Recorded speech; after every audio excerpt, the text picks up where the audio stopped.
de la presse, mes chers aînés, chers amis, messieurs les officiers généraux, officiers, sous-officiers, militaires du rang, mesdames et messieurs, vos rangs, grades et qualités respectés. Gabonais, Gabonaises, mes chers compatriotes, je voudrais commencer cette allocution en m'adressant d'un cœur reconnaissant une action de grâce au Dieu Tout-Puissant.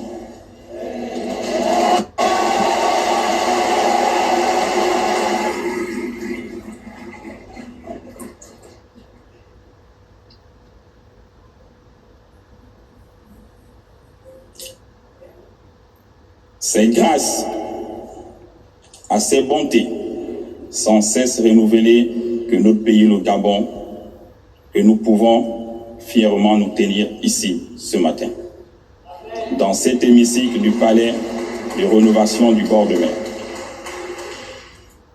Ce même Dieu qui nous a parlé le matin du 31 août 2023 et qui continue de nous parler est celui qui a conduit nos pas jusqu'ici.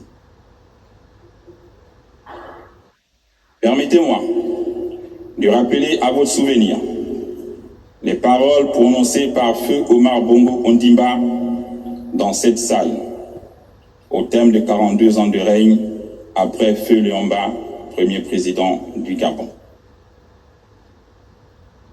Il disait: Dieu ne nous a pas donné le droit de faire du Gabon ce que nous sommes en train de faire. Il nous observe. Il dit: amusez-vous. Le jour où il viendra aussi vous sanctionner, il le fera.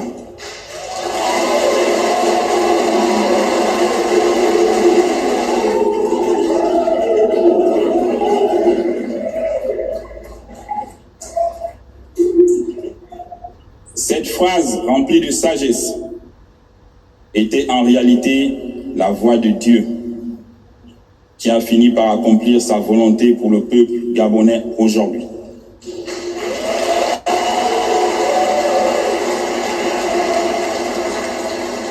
Gabonaises, Gabonais, mes chers compatriotes, permettez-moi d'exprimer mes sincères remerciements à tous ceux qui, nombreux, très nombreux, ont effectué le déplacement pour prendre part à cette cérémonie d'investiture.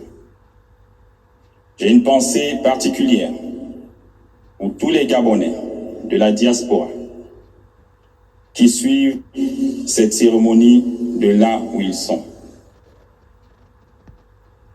Mais j'ai surtout une pensée spéciale pour tous nos compatriotes qui auraient rêvé vivre ce jour, mais nous ont précédés dans l'au-delà. Je pense à tous les partisans du changement et de l'alternance. Simon Oyonaba,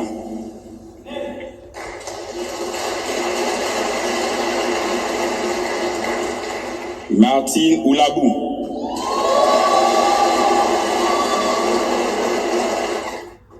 Pierre-Louis Agonjo Okawe, Pierre Mambundu, André Mbaobam, pour ne citer que cela. Comme disait l'ancien président ghanéen Jerry John Rawlings, quand le peuple est écrasé par ses dirigeants, avec la complicité des juges, c'est l'armée qui lui rend sa liberté et sa dignité.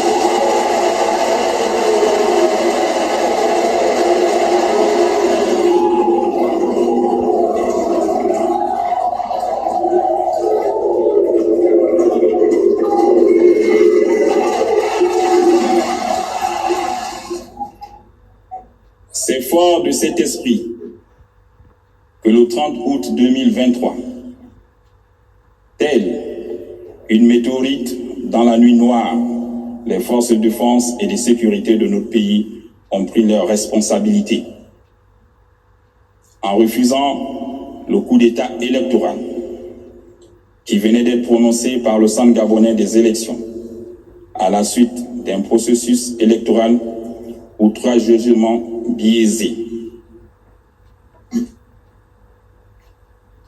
C'est sans aucune violence, sans heurts et sans effusion de sang que le Comité pour la transition et la restauration des institutions, en abrégé CTRI, a changé le régime en place, qui confisquait le pouvoir des institutions de la République depuis plusieurs années, au mépris flagrant des règles démocratiques.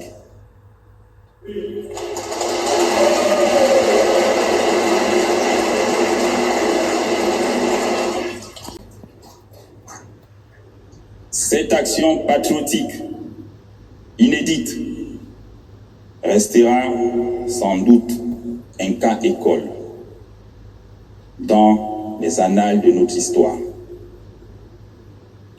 L'armée républicaine s'est inscrite dans le refus de cautionner la forfaiture qui aurait, une fois de trop, coûté la vie à de nombreux citoyens.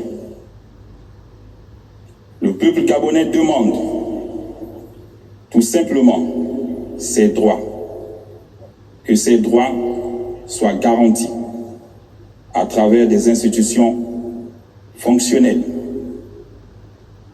Les forces de défense et de sécurité avaient un double choix, soit tuer des Gabonais qui auraient légitimement manifesté, soit mettre fin à un processus électoral pipé,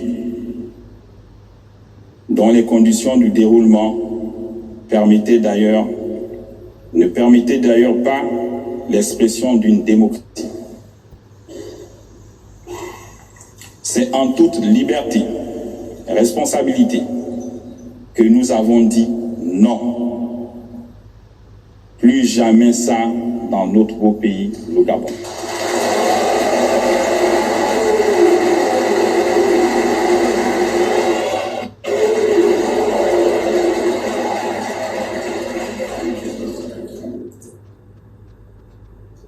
C'est l'occasion pour nous de remercier le soutien du peuple qui, de manière spontanée, a adhéré à cet acte patriotique.